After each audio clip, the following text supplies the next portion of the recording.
Hello friends, welcome to yet another session on essay perspectives. So now I have decided to take up the topics that were given during this year's mains exam, and the video would be made on these topics only. So for the topic for today is thinking is like a game, it does not begin unless there is an opposition team. Before I begin, as always, I have a personal request. Third edition of my book, Ethics, Integrity and Aptitude, has unfortunately been pirated. Pirated copies are of very low paper and print quality. I urge your readers to buy original. Original copies can be bought from the seller Arvind India on Flipkart and from the seller Affordable on Amazon. Thank you. So as for every essay, this essay also has to be conceptualized as being made of various components and subcomponents. So first we would introduce the essay, then we would elaborate on the essence of the topic, then we would talk about the stimulus to thinking, then we would ponder upon what happens to thinking when there is an opposition team, then we would conclude. Friends, I feel the best way to start this essay is by invoking two examples. The first example is from the movie Chak De India. In the movie, if you recollect, friends, just before India's match against Argentina, so Shah Rukh Khan, who was the coach, analyzes the rough game that is mostly played by Argentina. So he instructs Balbir Kaur to play her game, who is also equally rough enough to give a firm fight to Argentina team. Then again, next match, I think it is against Korea. Then he realizes that the Korean team places one player behind around every Indian player and would obstruct their movement. Then he brings the most experienced player, Bindya. Now, friends, you may how is this Chak De India movie related to this topic? Friends, since there was an opposition team and India had to win over them, had to outperform them, so the coach had to think and come up with suitable strategies so that their strengths would be neutralized and India's strengths would be accentuated. Correct? So thus, this is a classic case of how thinking becomes sharper, or this is a classic case how thinking begins as soon as there is an opposition team. If not for the team, if not for that competent team, perhaps this thinking would never have happened, right? So, thus this example amply testifies that thinking is like a game and it begins as soon as there is an opponent. Correct? Now let us take another example. This example is about Newton. So, friends, Newton was sitting in an apple orchard. All of us are aware, an apple fell onto his head. Suddenly, waves of thoughts started in his mind. Why it did not go up? Why it did not go sideways? Why it had to fall? Why it fell? Correct? So that thinking led to what we call the discovery of law of gravity. Correct? Now, friends, in this example of Newton, do you think Newton was in competition with any other scientist to discover this law of gravity? Absolutely no. So this was just one random episode in his life that actually prodded him to think deeply about an issue leading to a groundbreaking discovery in physics. Correct? So thus, in this case, there was thinking even if there was no opposition team. So friends, thus these two examples prove to us that there is thinking whenever there is an opposition team. There is thinking even when there is no opposition team. Of course, so this essay seeks to explore whether thinking always gets kindled by an opposition team or not. Correct? So that's how you can set the stage for essay and then go ahead. As always, friends, however simple the topic may sound, it is our bounden duty to explain its essence, to explain its meaning, so that there is coherence, so that there is clarity in what you are writing, so that there is clarity in what the evaluator is reading. Okay, what are the key terms in that, friends, in this essay? First one is thinking, second one is opposition. Correct? Friends, what is thinking? Thinking means contemplation. Thinking means visualization. Thinking means foreseeing. Correct? So to elaborate, what essentially means thinking? When you think, you try to think about or try to contemplate about the various possibilities surrounding, springing from a particular episode. When you think, you seek to visualize a scenario. Correct? This is basically thinking. So, thus, to put it in simplest terms, thinking means contemplation or visualization or foreseeing. Correct? Then comes opponent. Who is opponent? Opponent is any entity, any individual who is seeking to realize the same objective as yours, who is trying to appropriate the same resources which you are also trying to appropriate. That fellow is your opponent. But would every individual who is in the same business as yours, seeking to appropriate the same resources as yours, an opponent to you? Definitely not. It is only the person who is seeking to appropriate the same resources as yours becomes your opponent if and only if the availability of that resource is limited. Correct? See, let us say there is unlimited resources available. Then that fellow, you will also realize your objective, he will also realize your objective, then both of you will not become opponents. Correct? Only when the resource is limited, only when this is a scenario of a zero-sum game, that is, his gain is your loss and your loss is his gain, then the another party in the same business as yours, it becomes your opponent. Correct? So, that is what an opponent all about. Now, let us go a little deeper and then try to explore the dimensions of having an opponent team. Why? See, on the face of it, prima facie, we think the opponent is any person who is trying to realize the same objective as ours, when the objective is anyway limited, as I already told you. That is what we call competition. That is what we call victory. Only one team can win. Both of you are fighting. Then he is your opponent. There is no doubt. So this is one way, one dimension of having an opponent. There is another dimension, friends, which is survival. This may sound, this is not so obvious. In this scenario, two entities or two individuals who are opponent to each other, their objectives are different. They are not seeking to appropriate the same resources. But one opponent, one entity is chasing the other. For example, take the case of a cheetah and a deer. Cheetah and deer, their objectives are different. But for deer, cheetah becomes an opponent because cheetah's survival is dependent on ending the life of deer.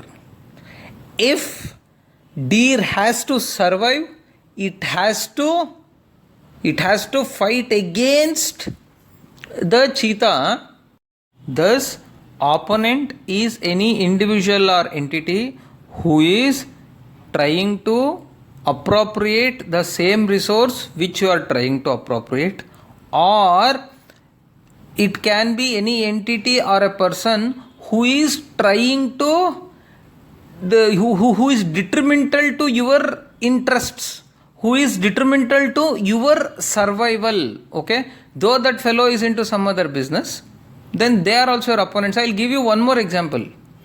So let us say, take the classic example of a businessman. Okay, a businessman, he is into the he is actually competing with his other market players. Okay, that is the case of competition, victory and their opponents.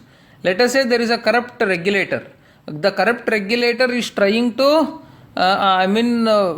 find fault with this business, expecting some kickback and trying to create trouble to this businessman.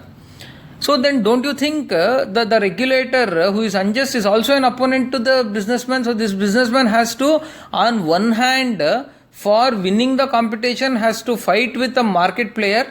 On the other hand, the same businessman has to fight with the regulator to prove the point that he is not violating any regulations. Correct?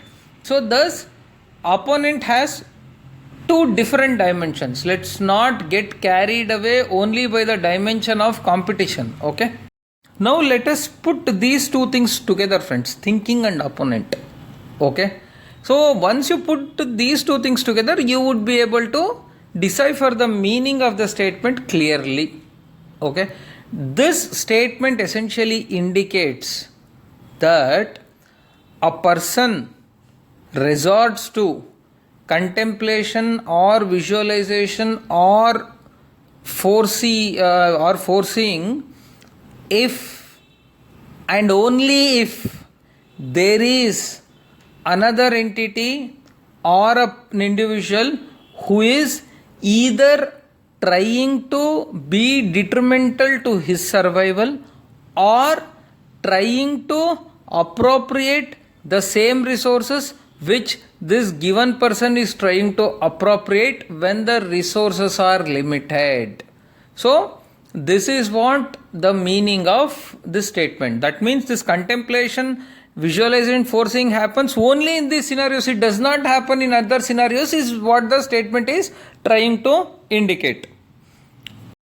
Now it is our duty to analyze the triggers, the factors that would stimulate thinking.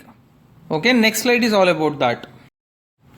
Okay friends, what are the stimulants to thinking? The first stimulant is survival, friends. The most powerful stimulant to thinking is survival.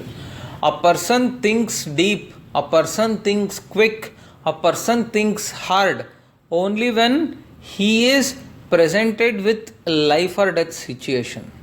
Isn't it, friends? He has to somehow get out of it, otherwise he would die. So this presentation of a scenario of the life and death is the first stimulation for thinking, most powerful.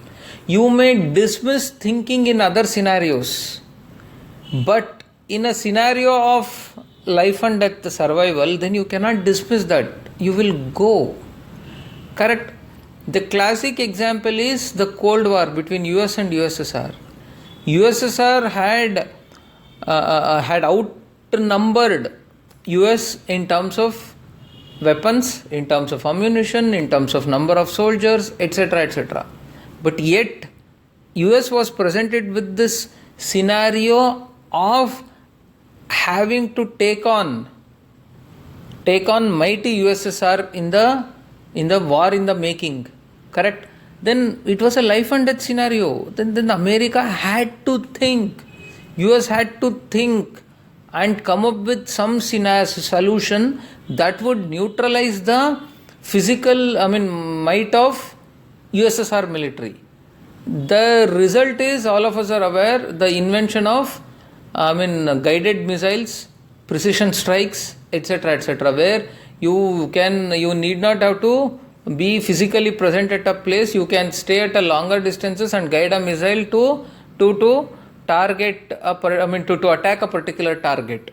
Correct? So what was the reason? It was purely survival. Another example, friends. I am reminded of this very famous Panchatantra tale of rabbit and the lion, where lion was the king of jungle and lion had ordered every animal to come. Every animal had to come in turn to become prey to the lion, right? It was only rabbit, it was a survival for rabbit. Rabbit had to think through, rabbit thought and finally came up, hatched the plan of convincing that there is another lion and takes this lion to the well, and the lion gets illusioned by its own reflection in the well, and it jumps and gives up his life. So this was a pure thinking, right? This was an idea, this was an ideation, thinking. How did it happen? That was the only trigger for that thinking is survival, most powerful trigger. Whenever you are presented with that scenario, your brain thinks fast, thinks hard, thinks deep, everything. Then second stimulant is pleasing others. Your brain starts thinking only if you want to please others also. There need not have to be any opponent. Yet you want to please someone, you want to please your boss. You are in a relationship with a person and you want to please that please that person. So you come up with all creative ideas to make his or her birthday more memorable. Isn't it, friends? Just an example with most of us can relate. So it is how that is how the thinking starts, because you want to please others. So you come up with some idea. That is a great stimulant, because you want to be in good books of someone. Even in companies, even in government organizations, if you want to be in good books with your boss, you would try to understand the interests of the boss, try to please him. So you start thinking, how can I please my boss? How can I win his heart? Correct? So that's how the pleasing is also a very important stimulus. And the next stimulus is avoiding criticism. So whenever, that survival is an extreme thing. Correct? You are presented with the scenario of life and death. But in life, everyone encounters many scenarios where, of course, if you are a very thick-skinned person, you can very well not try to do much about it and just take the life as it comes. But most of us don't want to invite even the minutest criticism against us, right? So whenever we are aware that we are likely to have a criticism, we are likely to have a humiliation, correct? Our mind starts thinking as to how can I prevent this? How can I ward off such possibility? Correct? So that's also one of the ways. All of us, this is a classic case. Whenever there is a law and order issue that is likely to bring criticism to the government, immediately the police officer who is in charge is taken to task. Some memo is given to him or some show cause notice is given, and if the situation is worse, so he is actually dumped for the time being, maybe suspended or whatever. This is, all of us are aware, we have seen. Why is this done? Why is this thinking has started? Because to avoid the criticism, to do the damage control, etc. So that is also a scenario where a person starts thinking starts contemplating to do, or starts foreseeing the consequences and starts preparing himself or herself for facing the consequences. Correct? Then improve oneself. Friends, because every person wants to grow, right? Every person wants to upgrade his skills, wants to refine his or her personality. Correct? So to do that also, the thinking comes handy. That the mere thought of having to improve oneself is a very powerful stimulus, right? So if one wants to improve oneself, a person gets into deep contemplation, deep thinking. Correct? So this can have a spiritual angle and intellectual angle also. See, the bug that bit Buddha was a spiritual bug. So the bug, actually, Buddha started thinking the reason for all the maladies, the reason for all the miseries. After encountering those 4 scenarios, he was thrown into deep thinking as to the sources of all these maladies and miseries. Then what did Buddha do? He kept on thinking and finally got enlightenment. Correct? So this was the only stimulant for Buddha was he wanted to spiritually explore something. Correct? So similarly, a person wants to improve himself or herself intellectually also. That also would lead to thinking. Correct? A person, let us say there is a software engineer. The software engineer suddenly, he wants to keep himself updated, abreast of the recent developments and technologies, everything. So, such a person who would keep his eyes and ears open around for the improvement in the technologies, the invention of new technology, and finally he wants to enroll himself for a course in artificial intelligence, machine learning, etc., etc.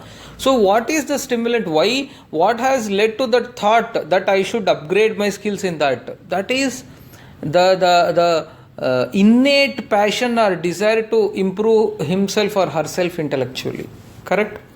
Then last thing is, as I always told you, competition. If you are in a competition, you really want to be victorious. You want to win.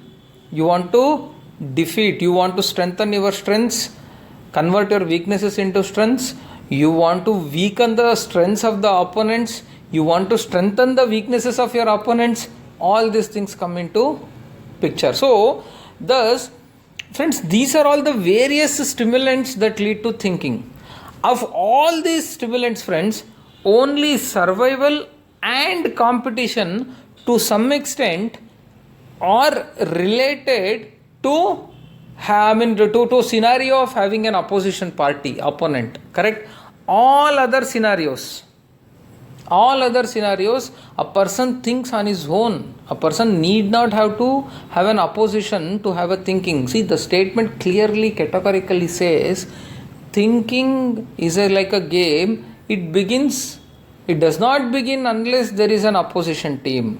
But as we have seen from the above, thinking happens even in scenarios where there is no opposition team. Okay, that is what the above explanation tries to prove, right? Okay, that is it. Then does that mean thinking? Let us put it this way. That means what we have realized is there is thinking when there is an opposition team. There is thinking even when there is no opposition team. That is what the above explanation is trying to testify. Correct? Now, does that mean then thinking when there is an opposition team and thinking when there is no opposition team, are they alike? Is the quality of thinking same in both the cases? Okay, let us examine. Friends, thinking when there is an opponent is different from thinking when there is no opponent. At least I would say the quality of thinking differs. Correct? How? Friends, the first one is thinking gets quicker when there is an opponent. Because either in the case of survival or in the case of competition, time matters. If your opponent thinks faster than you, if your opponent thinks deeper than you, if your opponent thinks harder than you, then he would take the control of the resources which you are trying to control. Before you would not get anything. Correct? Even in cases of survival also, if a cheetah is quicker than deer, cheetah would obviously hunt the deer down.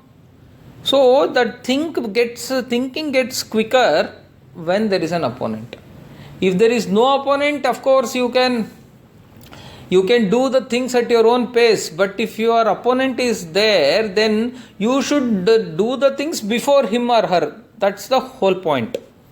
Then more alertness, more mental alertness, I would say, when there is an opponent. All triggers are sensitive. What do I mean? See, friends, actually, let us say there is an opponent.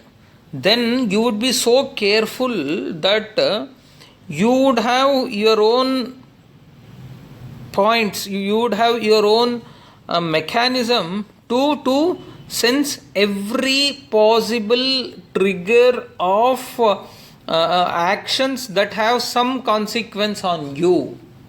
Correct. So I think it seems to be sounding very difficult, but let me put it like this. Let us say, friends, you are a businessman. You are into sales. You want to do more sales of your products than your competitor. Correct. Now though, then you would be so careful. Every day you would take the reports that how many units are sold by your salesman.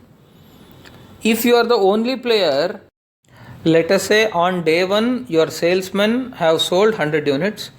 Day 2 your salesman have sold 105 units. You would be so happy. Array, great, actually there is 5% increase in the sales. So you would become complacent. But if you have let us say you have a competitor. Your competitor has sold 100 units on day 1, 110 units on day 2. Then there is a sales growth of 10% for your opponent and only 5% to you. Then you would be you would get jittery. You would start finding the reasons as to how a competitor could achieve 10% growth rate while you yourself could only achieve 5%. You try to do the diagnosis. You try to find out the reason and then try to come up with some solution. Correct? Then friends, interestingly, when there is an opponent, there is class learning from opposition. Friends, this may sound very not so obvious, but friends, whenever there is an opponent, see, your strategy is different, your opponent's strategy is different. Both of you are, of course, both of you may be in the same game as in the case of competition, but yet his strategy is different, your strategy is different. In such scenarios, actually, you are since you don't want to leave any stone unturned, then you would start thinking as to what are the better ways in which your opponent is doing the things. That's all right. All these companies and all have some person, some of their representatives working in other companies because they want to understand the strategies, etc., etc. Correct? So thus, you see your opponent and you try to understand if there is any one aspect in which your opponent is performing better than you, try to learn from him. Sometimes this learning is obvious, sometimes this learning is not so obvious also. Correct? So, thus, there is this cross learning from opposition that actually makes your thinking even more clear, even more beneficial. Correct? So, then comes, we start doing, whenever there is an opposition, we start thinking multidimensionally. What do I mean by that? You would always be doing what if analysis. What if analysis of opponent's moves and your moves. What do I mean by this? Let us say opponent moves. So you would always be thinking what would be the next move of your opponent, and you would have, okay, if your opponent behaves, let us say like scenario 1, how would you counter that? If your opponent behaves like scenario 2, how would you counter that?